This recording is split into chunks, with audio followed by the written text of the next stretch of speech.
Good morning, third graders. Welcome to the Hayward House. This is a center chimney colonial located right on the town green in Colchester. I'll tell you why it's called the Hayward House a little later on in this presentation. But for right now, just going to show you a little bit about this stately home. Do you know when the Declaration of Independence was signed? It was 1776. This house was built in 1767, which is about 253 years ago, and it was before we were a country. It was built by a ship's captain, Captain Dudley Wright, who was a wealthy man of his day, selling all the items you would need to buy in that day and age, and shipping them to where they had to go. There was no post office or Amazon.com back then. Colchester was a very busy town at that time, because we were so centrally located between Norwich, New London, and Hartford. The house had many, many uses. It was a tavern, which was a type of bar and restaurant, as well as an inn, like a motel you would have for people to stay while they traveled. Back then, it was all by horse and carriage, not like cars today, so it took a long time to get places. It also was used as a single-family home for many years. There were many owners of this house, and one of the most famous was a Dr. John Watrous. He was in the Revolutionary War with George Washington, and it was before he was even our first president. Watrous was very important as a leader in this town, and he was a very generous person who helped organize the government of the town, and most likely the person who convinced Pierpont Bacon to donate his fortune to building the first high school, which is what we have now, still called Bacon Academy. During this time, many people still owned slaves in town, and it was a tough time for them until they were freed after the Civil War, which I'm sure you'll be learning about if you haven't already. In 1848, we get to why it's called the Hayward House. It was sold to a young industrialist named Nathaniel Hayward. He was the person who probably helped the town grow the most. He built a rubber factory that made shoes and boots.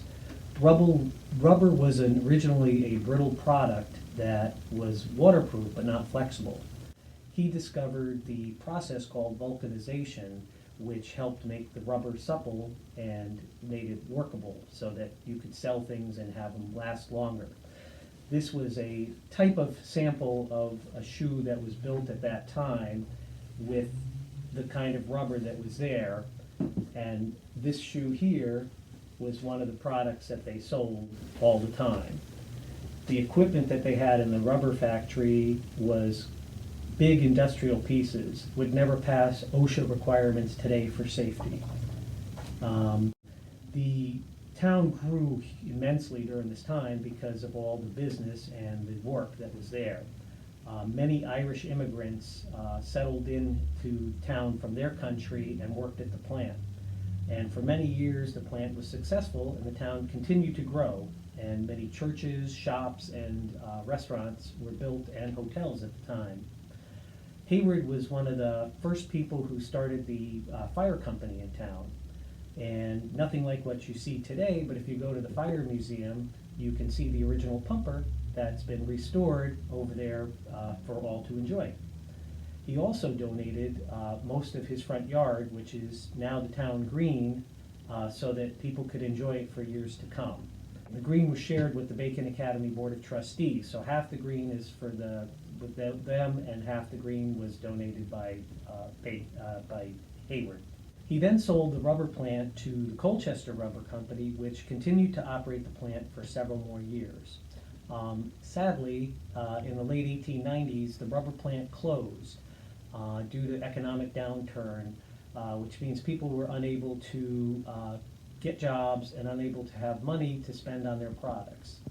The story is the owners of the rubber plant closed the plant, sent everybody home for Christmas vacation, and then took all the equipment out and never came back. And so half the town's population was without jobs, and we lost our industrial base at the time, which put us more into a more rural character like we are today.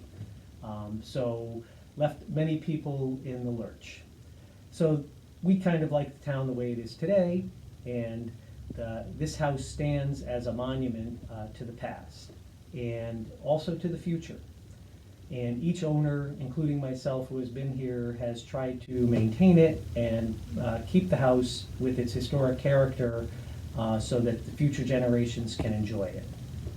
So I hope you enjoyed this presentation, and stay safe during this unusual time. And I'm sure you're all looking forward to getting back to a real classroom soon. Thanks a lot.